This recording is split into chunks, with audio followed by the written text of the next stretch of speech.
Energy imprints are fascinating, and I'll share with you this week what they are, how they come to be, where you can find them, and what you can do about them as an intuitive.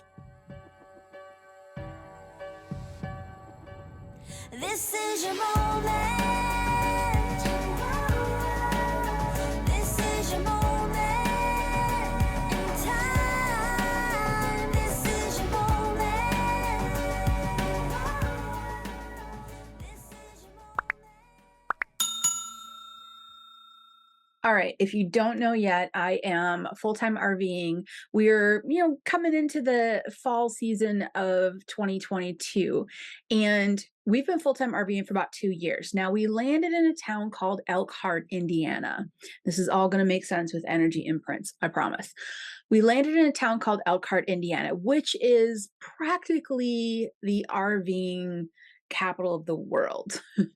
I think the statistic is over 80% of RVs manufactured are, shipped from Elkhart, Indiana. So it's a big deal. Everywhere you go, you see different manufacturers, different factories, and the RV Hall of Fame Museum. Well, of course I have to go, right? I've been RVing for 2 years. That seems like a no-brainer. So we went. And wow, it was a real experience. And when I got out of it, when we were done with it, and I say got out of it because once you hear the story, you'll understand that by the end of it, I was really uncomfortable, uh, only for energetic reasons. But once I got out of it, I thought, all right, this is something that we got to talk about. We got to talk about energy imprints because these energy imprints happen and they're built up over time. And you can walk into a situation much like I did, which I'll tell you about in the RV Museum Hall of Fame. You'll walk into a situation that has an energy imprint in it, and it can affect you in a lot of different ways. So let's talk about this. And I promise I'll tell you the story. But let's start with what is an energy imprint. An energy imprint is something energetically happened somewhere in the past in a particular location. And the energy of that event stayed there. It's usually an intense event. Sometimes it's a great, wonderful event. We have to kind of be really in a good intuitive place to pick that up. It's actually easier to pick up intense energy from past events, which is, in essence, what an energy imprint is. In the past, something very serious happened or something with a lot of emotion. It can be positive emotion or negative emotion, but with a lot of emotion happened in a particular location, and that energy stayed there. Now, in order to create an energy imprint, as you can assume by what I just said, there needs to be a lot of emotion in the event, and it can be positive, can be negative. It just happens that for most of us, walking into a negative energy imprint, an energy source that's been there for a long time from something that happened a while back, for some reason, when it's a heightened negative emotion, we tend to feel it more quickly or more easily or have more of an aha moment because we're typically in a positive state. And so walking along in a positive state is that opposite energy that you're going to feel so sharply. So actually, I guess we could reverse this, right? If you're house hunting, for example, and you're having a particularly bad day, maybe you're dealing with anxiety or depression or something, and you're going to look at 3 different homes that you might want to purchase.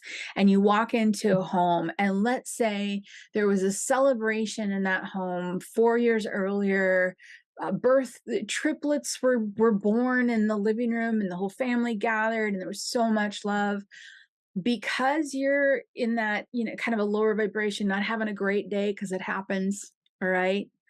And you walk into a house that has an energy imprint of something very positive, you're going to feel that because the vibration is going to be very different, polar opposite of the space that you're in. This is why more often than not, when you hear people say, I walked into this space, I felt this really heavy energy, or a dark energy, or a scary or upsetting energy, it's because they walked in a positive state. They were already in a positive state when they stepped in.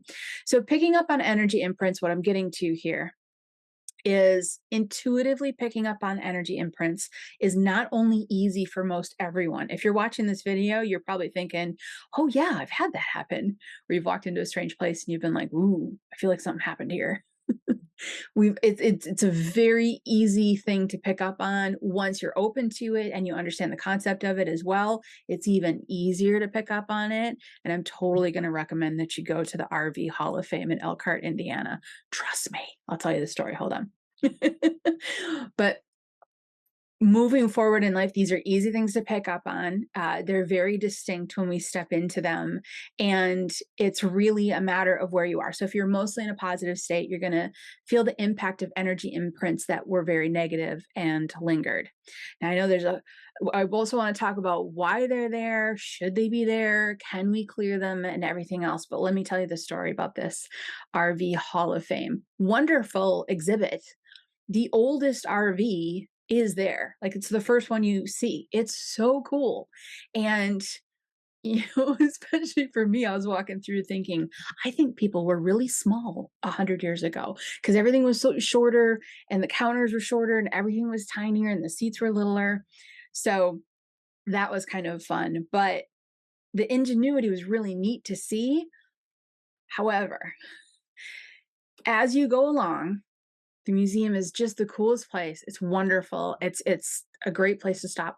You go down, they've kind of put out like a little road map that looks like a road that you follow, and you're looking at the older RVs, and then you get to newer RVs, and you learn about the technology and innovation and all of that. But we were about halfway through, and most of them you can just look into, you can't step into, but some of them you can actually step into. And I'm talking a 30-foot bus from 1972 with all original carpet, all original wallpaper, all original everything, and quite a musty smell, et cetera, et cetera. So these are the physical components that you can see, you can smell, we've got the carpet walls and just all that funky from the 70s and 80s. But about halfway through, I stepped into an RV and was instantly scared. Instantly. Now, mind you, it was a really slow day. There was no one else around. I think there was another couple in the building somewhere, but not even near us. So it was very much just us. There was no other humans around. And I stepped into the RV and I just felt like, and I had fear and I felt really uncomfortable, like I wasn't going to be able to get back out of the RV, and which logically is silly, but energetically not silly. So what happened is I stepped right into this really strong energy imprint, and I'm telling you, that one RV, something happened in it. Something happened in it. So what do we do when we run into this situation? And it actually continued to happen with a couple more. Not all of them, but a couple of them had really strong energy imprints in them. Well, what I did was I did what I always do, because if you've been following me at all, you know that one of my jobs that's closest to my heart is crossing spirits over that are stuck. So I always check in with my guides right away. Is there anyone stuck in this RV, in this building, in this space? Because that would make sense. Somebody that was sentimental, perhaps about their RV or the RV or something, that could happen. And I checked in with my guide. He said no, because I couldn't see any stuck spirits around either. And my guide said, no, don't worry about it. There's nothing to clear here. And I said, okay, so this is just energy. And he said, yes, it's an energy imprint.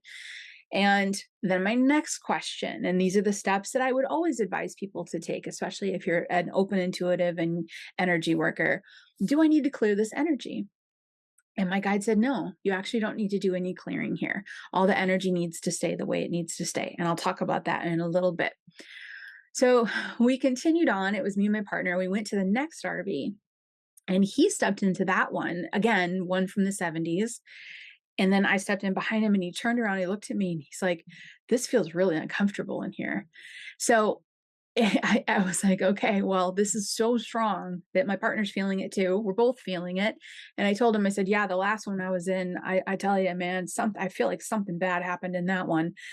And this is where we have a moment where we could stop and really look into the energy and what happened. But because I had asked my guides, do I need to clear this energy or does it need to stay here? The answer was it needs to stay here. You don't need to do any work. I decided to continue on with my human day. Now, This is where you have to change up your GCP a little bit. I was going to continue with my human afternoon and be the human RV camper person that was going through this museum and thoroughly enjoying it and learning about it because no work needed to be done, and that was just sort of the mood that I was in that day. So I changed my GCP up a little bit. I ground cleared protect. We'll put a link in here for you. But GCP is in essence a way to filter the energy around you so what's not necessarily for your path doesn't come into your energy field. And that's what was happening. I didn't do GCP before I went into the museum, walked into it, started to go into these RVs that people had used for years. I mean, all the way from the 70s. They were well used. These were not like right off the showcase floor. These were ones that clearly they still had, you know, trinkets in them and little pictures that said like Bob and Marge, you know. So these RVs had so much energy in them that without doing GCP walking in there, I just started to feel, you know, the different feelings of the different RVs. So I did a different GCP. I said, okay, I just want to set up a quick little ground clear protect bubble while I go through here so I don't pick up unnecessary energy imprints. I will tell you, some of those RVs, I mean, they even have Mae West's RV in there, which was really fun. And that one felt different. They all felt different. So even with GCP, you're still going to feel the differences in energy, especially if you're such an open intuitive. But I find this story to be interesting because you wouldn't think that that would be the case right off the bat with RVs. But I've had RVs for numbers of years. I had one as my kids were in their preteen, teen years growing up. We would spend 6 months a year in them. And I remember when we let that one go to upgrade to a new one, I remember being just heartbroken because I had become attached to that RV. And we have to remember that what happens within walls, whether they're mobile walls or, you know, brick and mortar solid, not going anywhere, house walls, what happens within there collects and it builds, especially if the people living there aren't regularly clearing out the energy, clearing out the space. I mean, I clear the RV that we have like quite frequently, actually. And sometimes we come into different campgrounds and I'm like, okay, I need to clear the energy out of here again. But most people don't. And so when you step into something that has so much history and so much energy, you might feel something, especially if something really intense happened there. Now, I bring this up, and as an intuitive, if you want to explore what this might feel like, this museum would be a fun place for you to go if you're anywhere near Elkhart at any point in Indiana, because there's like 40 of them, 50 of them, and every single one of them have a different story, different energetic feel. I could go back with the intent of being open intuitively and feeling intuitively each of these units, which, by the way, where have they been? Where have they gone?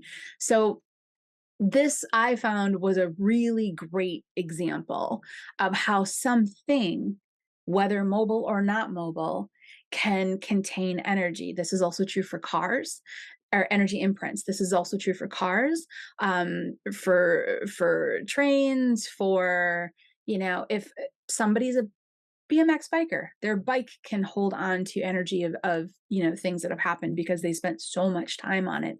The more time we spend with or within an object, a physical object here on the earth, the more likely we're going to leave an energy imprint on it. And if you've already thought about this, you're right on.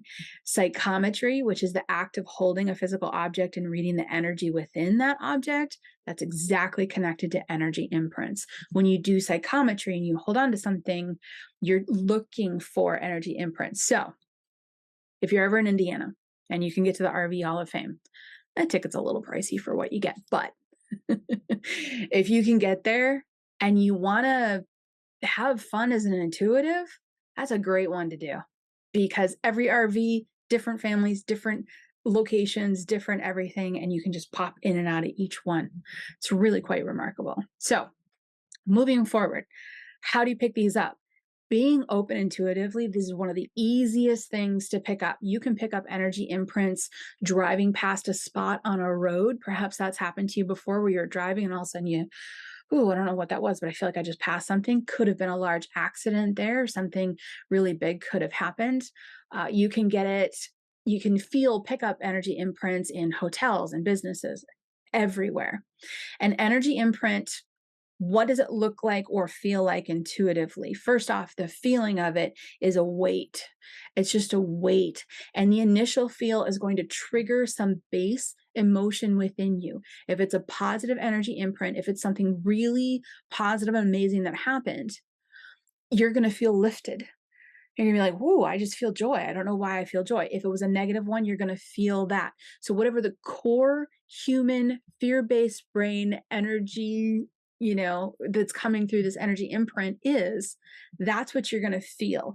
And it's almost as if you feel like you're walking into like a cloud. You didn't see the cloud, and all of a sudden you're walked into the cloud and you're like, "I feel like I'm in this space." So they're very easy to pick up when you're open, very, very easy. And when you are aware of them, what do you do about them? I always suggest sitting with your either your own intuition, your guide, the loved ones, your source, whatever you connect through, because you've got that beautiful, unique intuition. Sit with it and say, do I need to do something here? Because there are going to be times where you do have to clean up the energy imprint, where the energy that was left behind from a situation isn't necessarily helping the environment currently anymore. This is why energy is left behind, because it does help. And I'm going to give you a really interesting example of that in a minute. But there's going to be a time for most cases where that energy isn't really needed anymore and it can be cleaned up. What does that look like? It looks like just a visual. It's, again, it's not a stuck spirit. It's not an individual from the other side.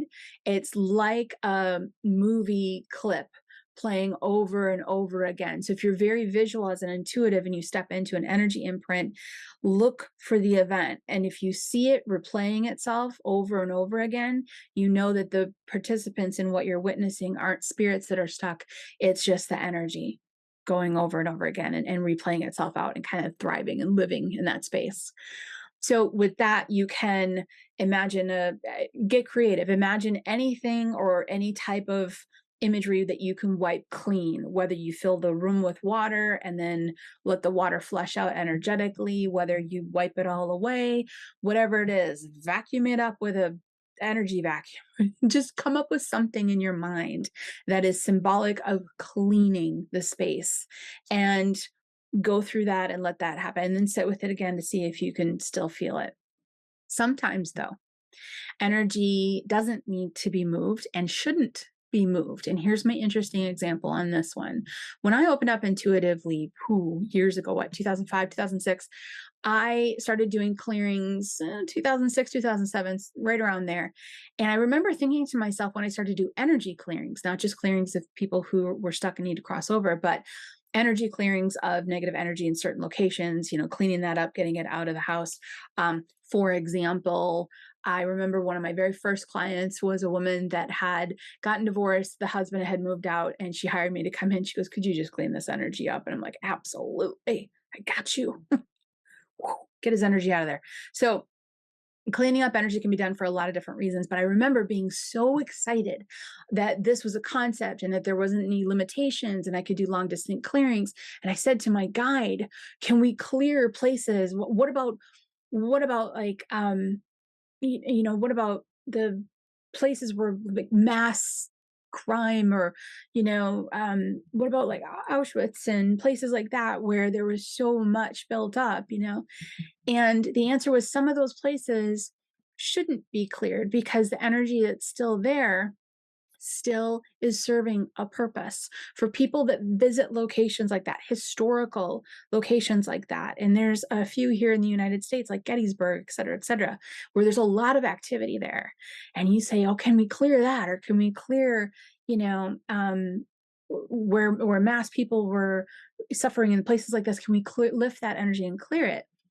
For many of those, I found that they still need to be there because when people visit, they get introspective, they sit with that energy, and the feeling of the energy is part of the experience of understanding what happened there and how to not replicate history with that. Do you know what I mean? How to um, say, oh, okay, this doesn't feel right. This doesn't feel good. And that's actually part of the whole experience as a human being somewhere, honoring something that's happened in the past historically, to know, the parts of it that didn't feel good, to be able to have that feeling.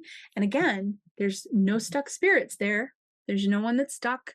It's just the energy imprint is left there as a reminder to our intuition and our heart. Do you know what I mean? To be in that space and feel the scale of the emotions and energy is part of the understanding in the human realm. So some energy can't be shifted. I'll give you a smaller scale. I went to a hotel once and there was a crime that had happened long ago. This hotel was over 100 years old. This was in New England. There was a crime that had happened so long ago, but in one of the rooms, there was this energy imprint and the crime kept happening over and over. And when I asked if I could clear it, the answer was no. And when I was still kind of new to this, I was like, well, why not? Wouldn't you always want to clear everything out? And they said, no, because it is gently guiding the owner into the process of selling the hotel and getting out of the hotel. And what's going to happen for the owner is that she's going to get into something bigger and better. And it's going to be just like, so she's stepping into her dream, but she has to let this hotel go to someone else. So I said, okay, well, then when the hotel sells, can I come in and clear it? And here's the thing, because we put so much pressure on ourselves sometimes doing this work. My guide said, oh, don't worry, somebody else will clear it when the time comes. And I'm like, oh, yeah, it was a good reminder. Good reminder. So what can we do with energy imprints? Sometimes we can always just ask, is there something that needs to be done here? Yes? No? Okay. If it's yes, imagine clearing it in the way that you creatively come up with yourself, because that's the one that's going to work the best. There's no one technique that works the best. If the answer is no, then know that it's there for the highest good. Perhaps it's helping someone move along in a direction, a living person move along in a direction they need to move into.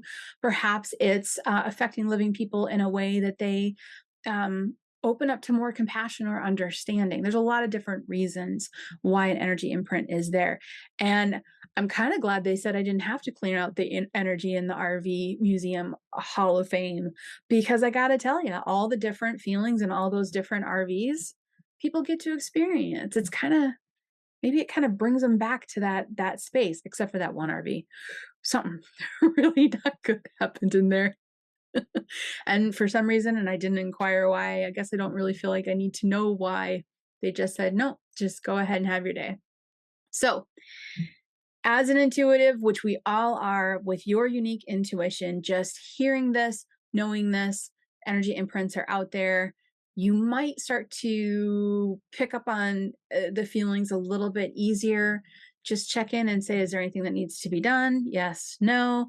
Do GCP so it doesn't really kind of weigh on you so much. And then just be curious with it. Be curious with it. And if you really want to tap in, go ahead, because you're not really going to affect any living person or deceased person in tapping into an energy imprint, because it's tapping into an energy imprint is like reading a historical book. It's kind of fascinating. And personally, I think it's a great way for you to practice using your intuition. So, in the comments below, what I want you to do is leave me a comment on perhaps a location or somewhere that you've been that you felt a really strong energy imprint. I would be fascinated. And as a full-time RVer, if I can, check one of those off on my travels, I would love to visit it. So pop one of those in the comment section, and I will see you again soon with another video.